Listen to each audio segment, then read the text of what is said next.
and events leading up to our entry into the war. Well, what are the causes? Why are we Americans on the march? Is it because of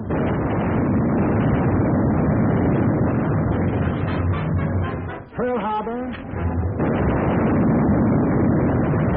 Is that why we are fighting? Or is it because of Britain?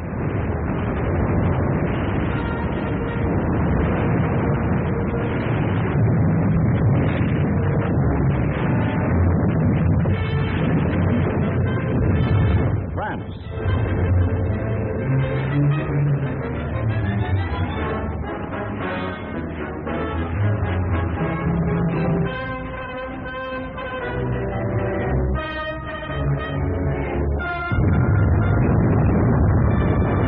China?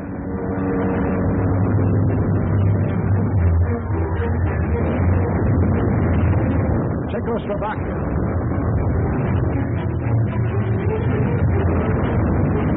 Norway?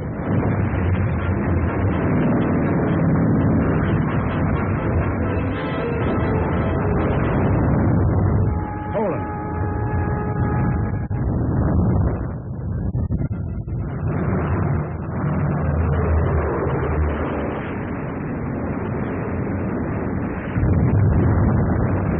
Holland? Greece?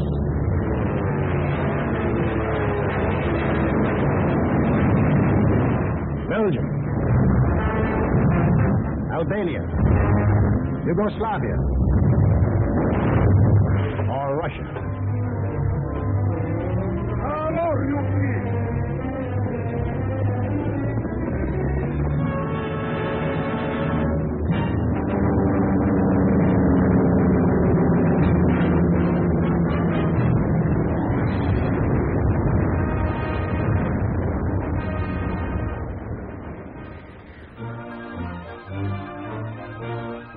Just what was it made us change our way of living overnight? What turned our resources, our machines, our whole nation into one vast arsenal, producing more and more weapons of war instead of the old materials of peace?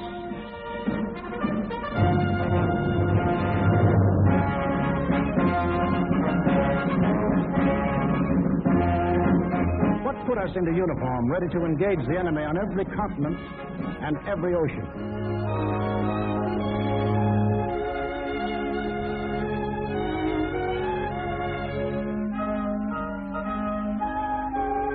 What are these two worlds of which Mr. Wallace spoke? The free and the slave. Let's take the free world first. Our world. How did it become free?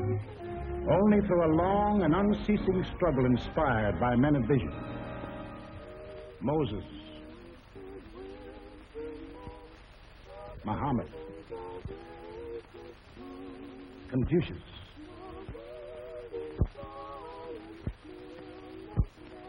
Christ. All believed that in the sight of God, all men were created equal. And from that there developed a spirit among men and nations, which is best expressed in our own Declaration of Freedom. We hold these truths to be self-evident, that all men are created equal. It is the cornerstone upon which our nation was built, and the ideal of all the great liberators.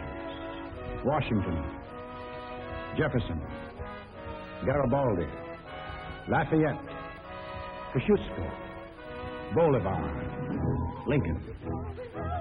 Lighthouses lighting up a dark and foggy world. The government of the people, by the people, for the people, shall not perish from the earth. Fighting, living, dying. For what? For freedom. That for which men have fought since time began. To be free.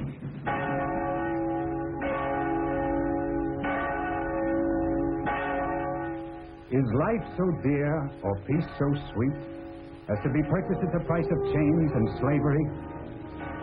Forbid it, Almighty God. I know not what course others may take, but as for me, Give me liberty, or give me death.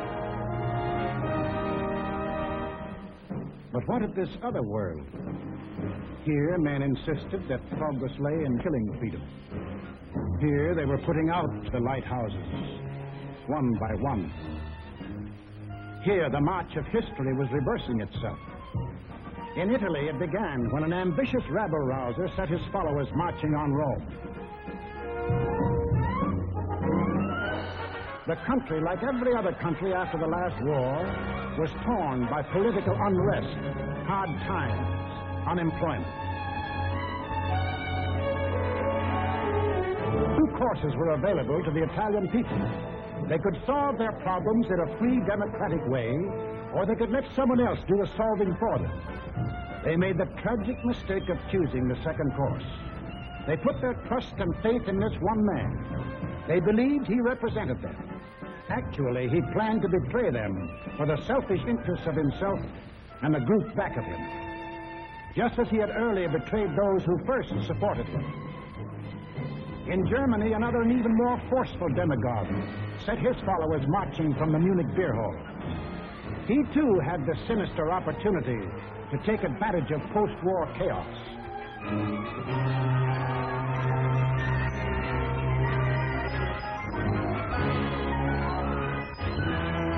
But he also had certain distinctive German characteristics to play on.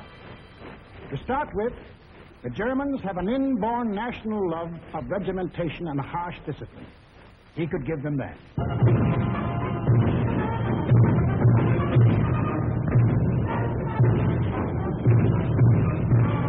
The German army, and through them the people, had never acknowledged German defeat in the last war and were anxious for revenge.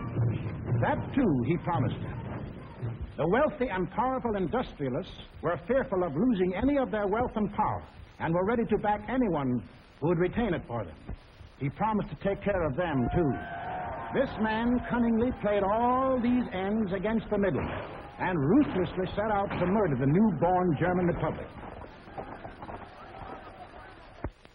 As the will of the emperor. And to the Japanese people, the emperor is God. Taking advantage of their fanatical worship of the god emperor, it was no great trick to take away what little freedom they had ever known. Yes, in these lands, the people surrendered their liberties and threw away their human dignity.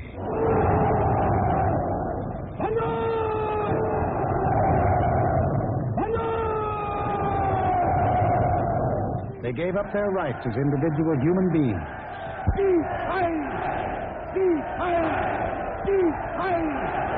They became a part of a mass, a human herd.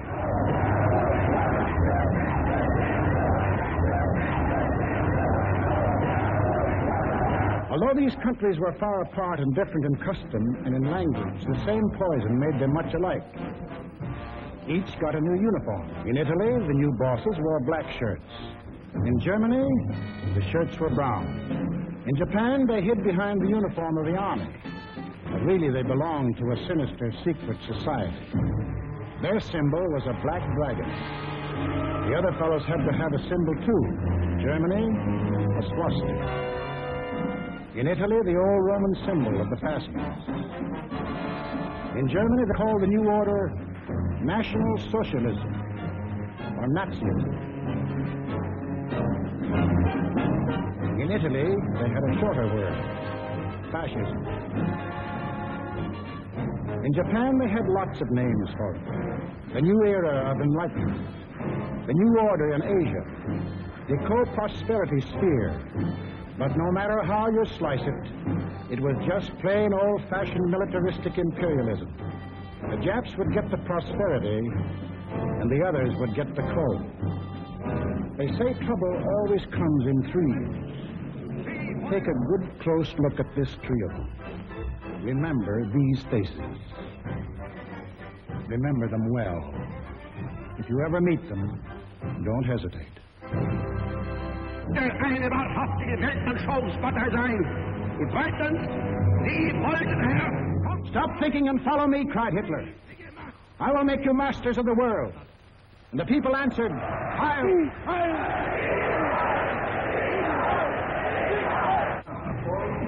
Stop thinking and believe in me, bellowed Mussolini, and I will restore the glory that was Rome.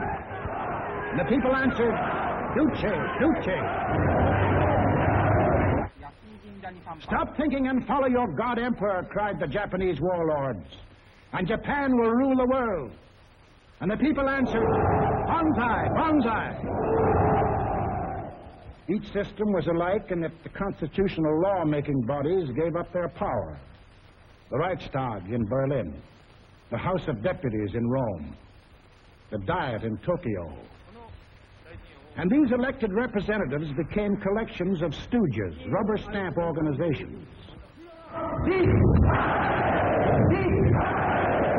Applauding on cue the words of the leaders. Each system did away with free speech and free assembly. Each system did away with a free press and substituted a press controlled by the party. Through their ministries of propaganda, each took complete control of the theater, the movies, the radio. Every cultural activity and every channel of information was controlled by the most important members of the party. Each did away with free courts and trial by jury, and substituted courts and judges run by the party. Each abolished labor unions and the rights of bargaining for wages. Verschießmachen zur Meldung! Achtung! Abteilung 6, 310 mit 1-3-114 beim Grabenbau. Danke. Heiser! Heiser! Lassen Sie weiterarbeiten. Weiterarbeiten! And under the pretext of patriotism established a system of forced labor. Each enforced its decrees by an army of secret police who held the power of life and death over every individual. And for the few who still believed in freedom and said so, there was a ready answer.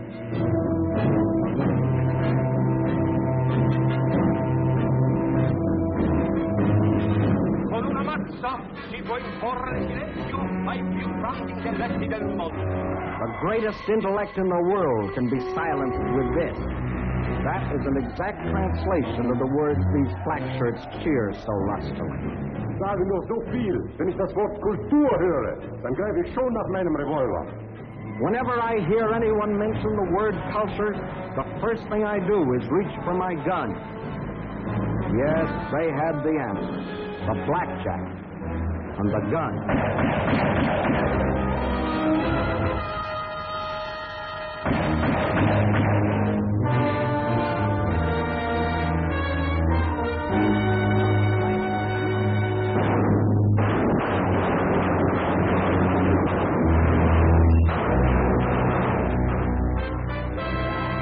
In Italy, they did it different.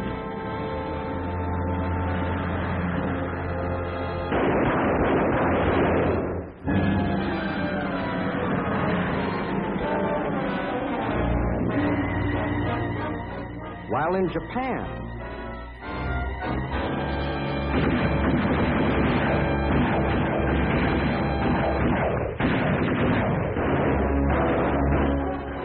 to their names can be added those of hundreds and thousands of others who stood in the way of the new order.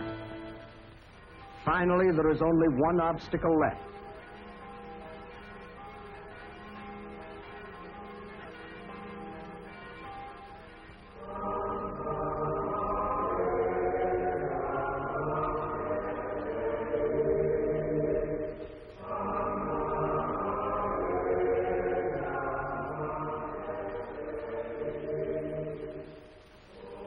The Word of God and the Word of Führers cannot be reconciled.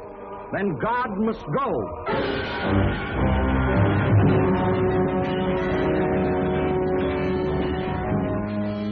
I am absolutely clear in my own mind, and I think I can speak for the Führer as well, that both the Catholic and Protestant churches must vanish from the life of our people. Thus spoke Dr. Alfred Rosenberg. And if you have any doubt that he spoke for his Führer, here's what happened.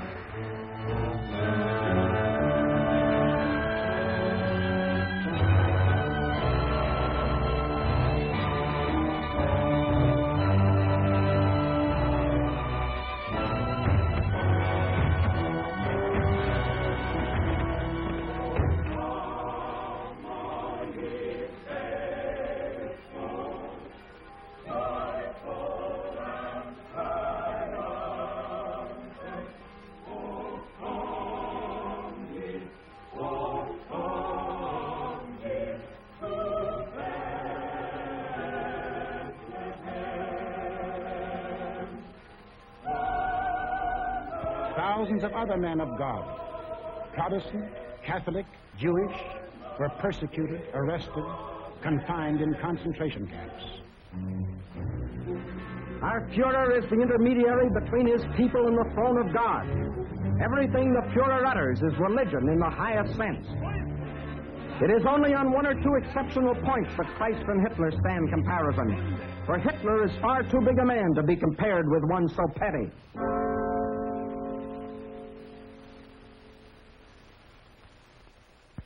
German classrooms.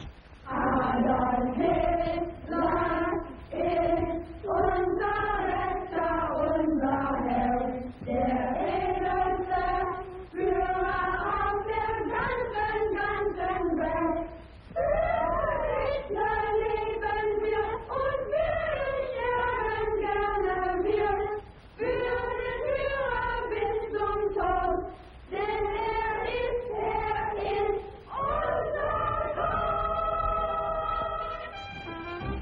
Yes, take children from the faith of their fathers and teach them the state is the only church. And the head of the state is the voice of God.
was the way of life, or better, the way of death, in that other world.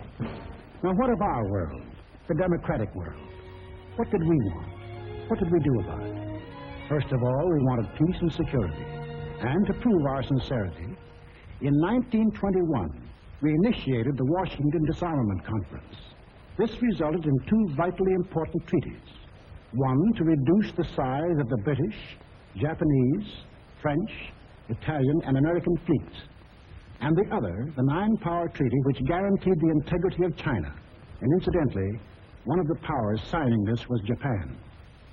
Later on, in 1929, we signed the Kellogg-Briand Pact, which was supposed to abolish war as a means of settling international disputes. This pact was signed by 47 nations, including Germany and Japan. President, I have the honor of handing you the London Naval Treaty. Faithful to our treaty obligations,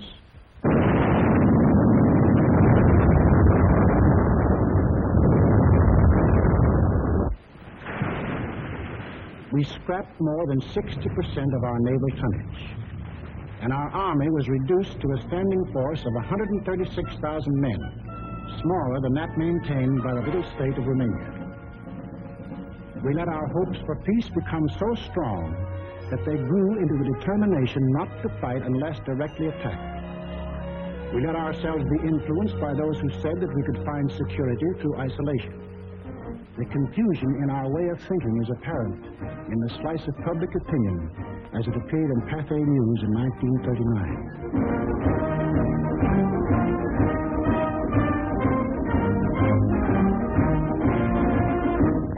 Another war, not for me. This time America should keep out, and I know I will. If war breaks out in Europe, I think that this country should heed the advice of its first president and avoid all foreign entanglements. I haven't the slightest idea of European affairs. In the event of war in Europe, I think we should stay out of it entirely. And all our efforts should be made to keep out of the fight. Let Europe fight our own battles. They mean nothing to us. We should mind our own business. By all means, no. Yes, fight. No. No. Yes. If my country calls, yes. No. We simply did not want to understand that our individual and national problems were, and always will be, dependent upon the problems of the whole world. And we had individual and national problems to worry about, plenty of them, just as Germany, Italy, and Japan had. But we faced them in a democratic way. We passed laws to give working men a chance to improve their lot. We established an insurance program for those without jobs. We began to give old folks protection against want and hunger. We organized the CCC to provide our young men with healthy and useful employment. A federal works program came into being and changed the face of our nation with new roads, bridges, schools.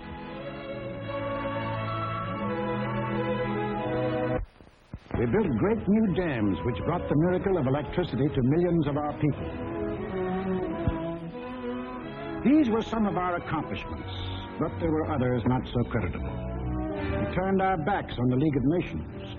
We passed the Tariff Act to set a higher wall of isolation around us. We encouraged lawlessness with the farce of prohibition. But in spite of these mistakes, we never had a thought of losing our free institutions. John Q. Public still ran the country. He had his choice of voting for Dewey, Wilkie, Roosevelt, or anybody else. In Germany, they had the choice of voting for Hitler, or Hitler.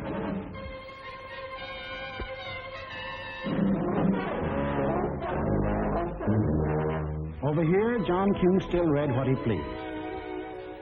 And although he heard of books being burned in other countries, he would have laughed if anyone had told him his books would ever be burned.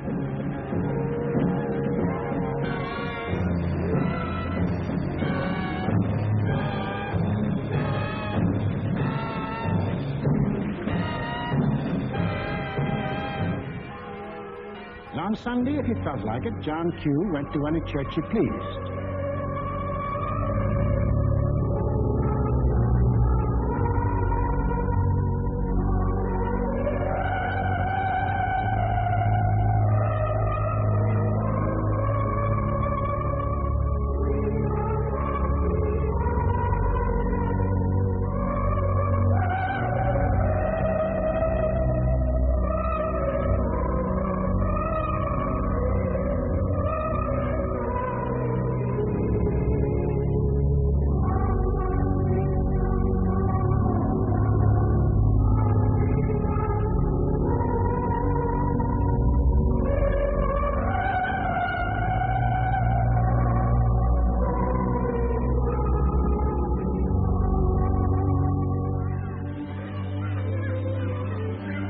most of all, he got a kick out of seeing his kids grow up.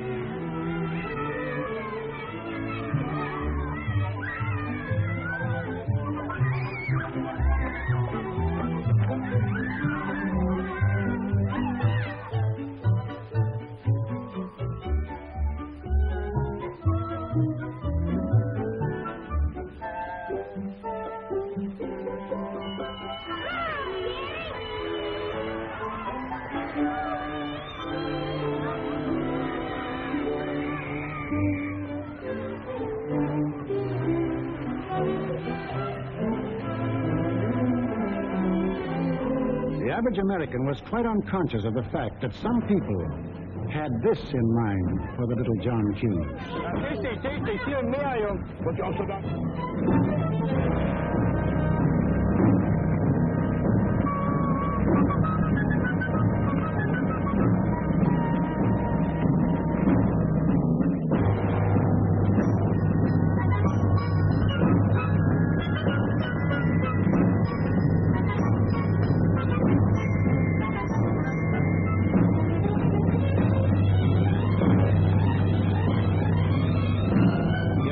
While their children were being trained to kill, John Q's kids were giving their pennies to help them have life.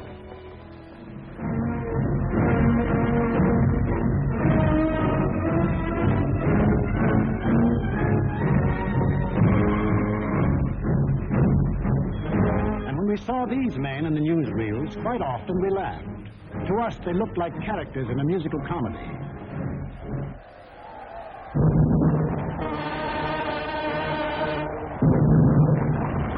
But they weren't comic. They weren't funny. They were deadly serious. They were out for world conquest.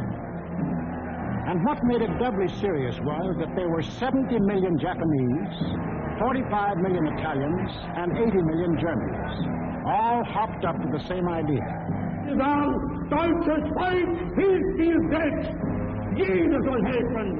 Their leaders told them that they were Supermen, Herrenvolk, the Nazis called it. The master race, destined to rule all other peoples on Earth. Take a good look at these humorless men. These were to be the rulers of the ruling race.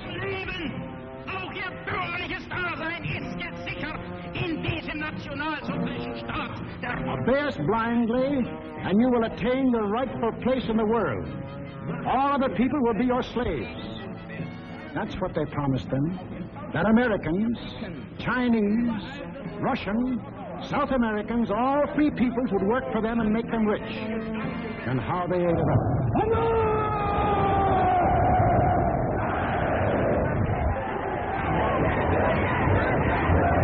We shall restore the glory that was Rome. Today we rule Germany. Tomorrow the world. The Pacific is ours. It was inevitable that these countries should gang up on us. The little fellow is our pal, Kurosu, who smiled his way into our hearts in December 1941. Here he and his friends are busy carving up the world in advance, staking out their claims. Take a good look at these claims. Here was the Italy that Mussolini took over in 1922. And almost his first act was to tell the Italians they were the rightful owners of Corsica, Nice, Savoia, Albania, Tunisia, Ethiopia, and a land corridor linking it with Libya. Later on, he had an even bigger dream. The old Roman Empire as it existed nearly 2,000 years ago, to dominate all the lands adjoining the Mediterranean. Mare Nostrum. Our sea, they called it, just as the ancient Romans did. As for the Japanese, they had some ambitions, too. By 1920, they had grabbed off Formosa, Korea, and the southern half of the island of Sakhalin. Then Baron Gishi Tanaka, the prime minister, carefully set down Japanese aims in a document called the Tanaka Memorial. It was presented to the emperor July 25th, 1927.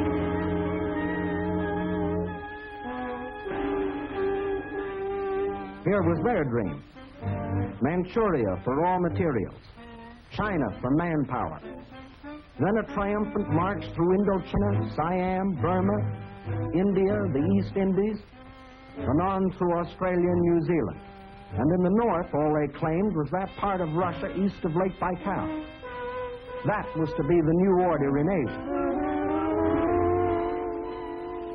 Then the Japs would move eastward to crush the United States and really start their co-prosperity sphere. Now take a look at the fight the Nazis reserved for themselves. Here's the Germany Hitler walked into. And here's what he wanted. First, Europe under his complete political or economic control, leaving Mussolini a share of the loot if he behaved himself. Then the drive to the east, through the rich oil lands of Iran and Iraq, into India. Another push south through Africa. Then from Dakar, jump off to meet the honorarians who were to move in on South America through the Pacific.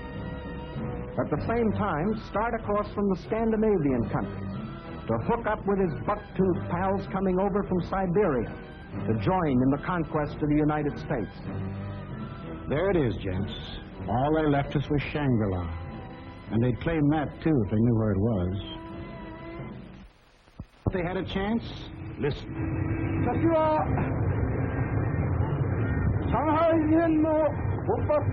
When war comes between Japan and the United States, I shall not be content merely to occupy Guam, the Philippines, Hawaii, and San Francisco. I look forward to dictating the peace to the United States in the White House at Washington. Yamamoto wrote those words on January of 1941. Yes, the conquering Jap army down Pennsylvania Avenue. That was the final goal. You will see what they did to the men and women of Nanking, Hong Kong, and Manila. Imagine the field day they'd enjoy if they'd marched through the streets of Washington. But before striking, a preliminary step was necessary. From Berlin, from Rome, from Tokyo, the campaign started. Propaganda to confuse, divide, soften up their intended victim. Put them on the defensive. Scream you're abused. Shout you're oppressed. The world's wrong. You're right. If you shriek it loud enough and often enough, they'll believe you. Above all, use their free press and their free speech to destroy them. Lebensraum, ja, Lebensraum, meine Volksgenossen. Lebensraum, they demanded. Living room.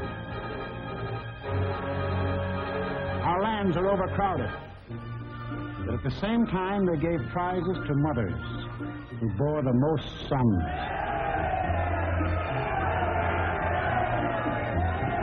They brought together large groups of young men and young girls for human breeding. Read what one of their leaders wrote.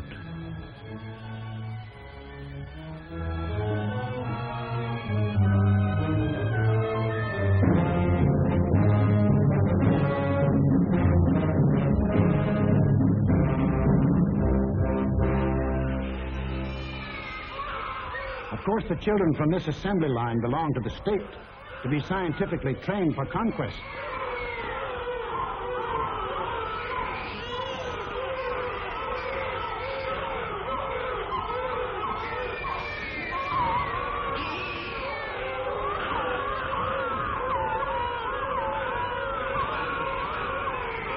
Another howl was the lack of raw material. They claimed they were the have-nots, and we were the haves. But out of this supposed lack, they built up the greatest war machines the world has ever known. These are the published figures from the German military budget. Actually, between 1933 and 1939, Hitler's program of rearmament cost more than $80 billion. The Nazis alone assembled a striking force of 30 panzer divisions, 70 motorized divisions, 140 infantry divisions, plus the Luftwaffe, the world's largest air force. And they had no raw materials. Think of the bread, the automobiles, the good things of life that the German, Italian, Japanese leaders might have given their people if they had spent this money for peace. instead of war. You know what billions we are now spending to match their military force. No, these arguments were all smokescreens. When war came, the democracies proved to be the have-nots, and our enemies the haves. And when war came, where did it come?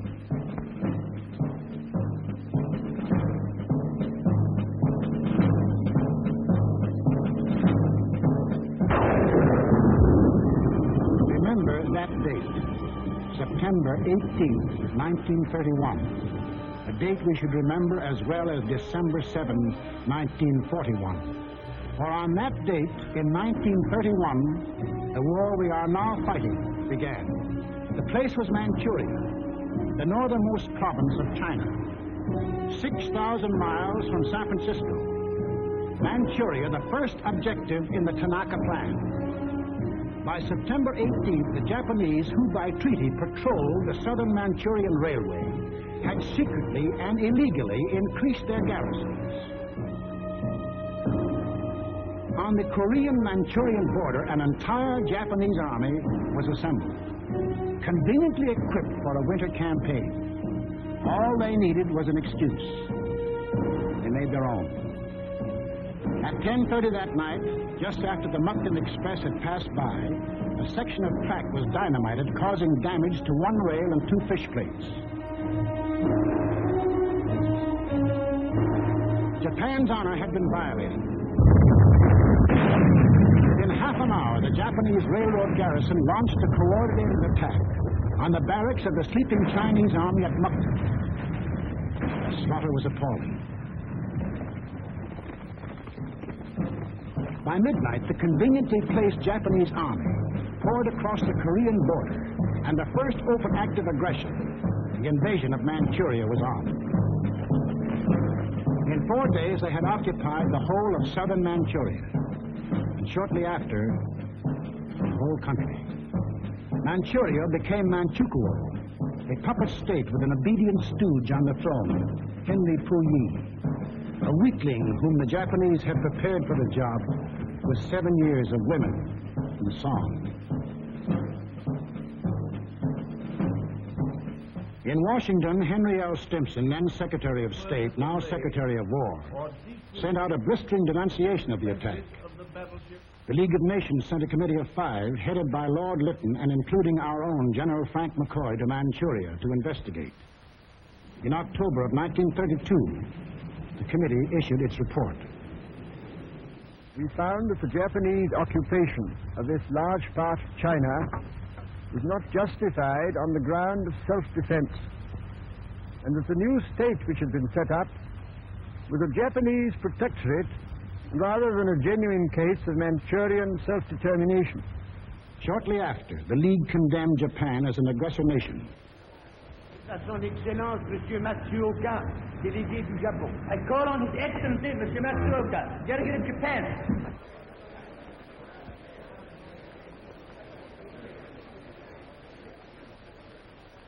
It is a matter of common knowledge that Japan's policy is fundamentally inspired by a genuine desire to guarantee peace in the Far East and to contribute to the maintenance of peace throughout the world. Japan, however, finds it impossible to accept the report adopted by the Assembly. In answer, the Japanese delegates, knowing there were no guns behind this condemnation, smiled, took up their briefcases, marched out of the League. Northern Manchuria was dead. Collective security was dead. The green light had been given the aggressors. We and the rest of the world knew that these aggressors should be stopped and punished, but we were unwilling to make the necessary sacrifices to back up that opinion. It was impossible to convince a farm boy in Iowa, or a driver of a London bus, or a waiter in a Paris cafe that he should go to war because of a mud hut in Manchuria. Yet the subsequent course of history makes it clear that that incident, so many miles away, is one of the main reasons that you and millions of others are in uniform today. The Japs had Manchuria. Phase number 1 of the Tanaka Plan was completed. Phase number 2, the conquest of China. In 1932, without warning, the Japs attacked the Chinese city of Shanghai.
Here they met such stubborn resistance that they had to pour more than 75,000 troops into the local battle before capturing the city.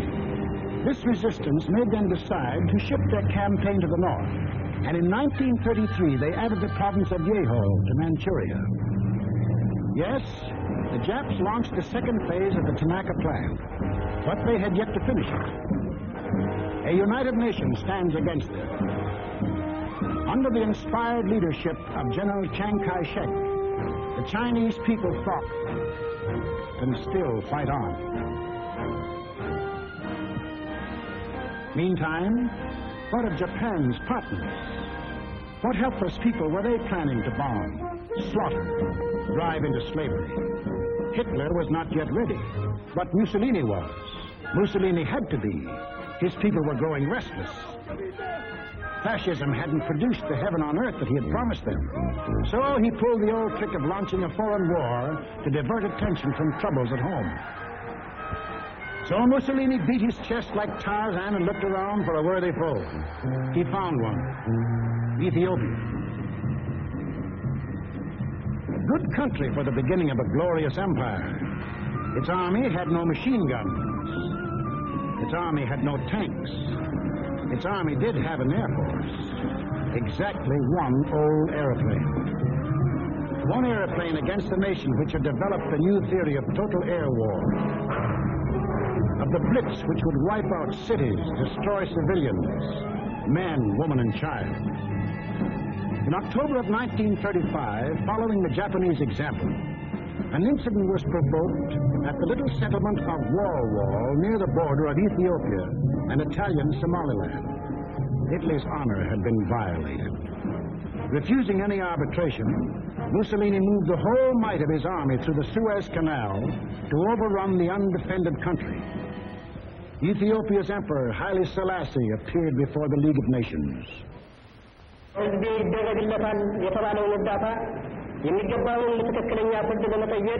I must still fight on until my tardy allies appear, and if they never come, I say to you without bitterness, the West will perish.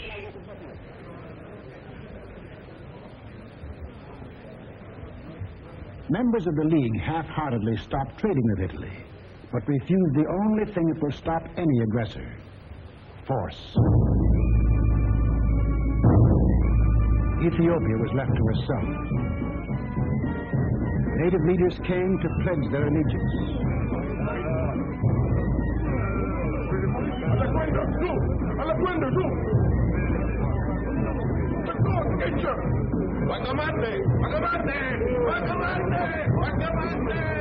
The people of Ethiopia, with their spears and bare hands, faced the guns and the tanks of the invaders, fighting desperately and gallantly to save their country from conquest.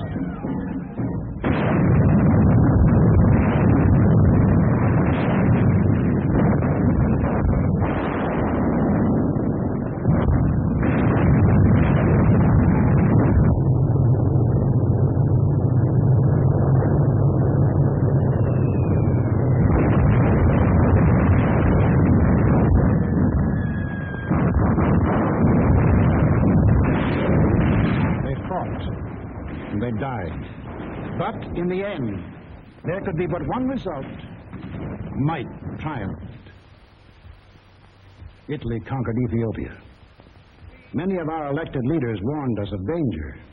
Without a declaration of war and without warning or justification of any kind, civilians, including vast numbers of women and children, are being ruthlessly murdered with bombs from the air. But we were still hypnotized by the fact that two broad oceans stood between us and the rest of the world. We didn't realize that the time when months were needed to span these oceans was ended, that the steamship had cut these months to days, and that now the whole Earth's surface could be covered in the space of hours. Yes, we were a nation that wanted peace. But we hadn't yet learned that peace for us depends on peace for all. Nobody would run the risk of war because of some mud huts and barren plains in Ethiopia, any more than we would run the risk for some similar huts and plains in Manchuria. Correctly interpreting our attitude, the aggressors were all the surer that they could get what they wanted. Japan had started on her march of conquest. Italy had begun her new empire. And now the third gangster. What about him? We'll take him up in our next film and show how he joined his partners and put in his bid. For this is what we are fighting. Freedom's oldest enemy. The passion of the few to rule the many. This isn't just a war. This is the free people's life and death struggle against those who would put them back into slavery. The free peoples of America and Britain, of Russia and China, of Canada, Australia, and all the 30 United Nations that have sworn that man shall still remain free.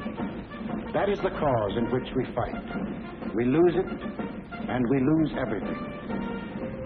Our homes, the jobs we want to go back to, the books we read, the very food we eat, the hopes we have for our kids, the kids themselves. They won't be ours anymore. That's what's at stake. It's us or them. The chips are down. Two worlds stand against each other.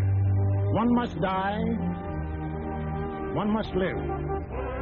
170 years of freedom decrees our answer.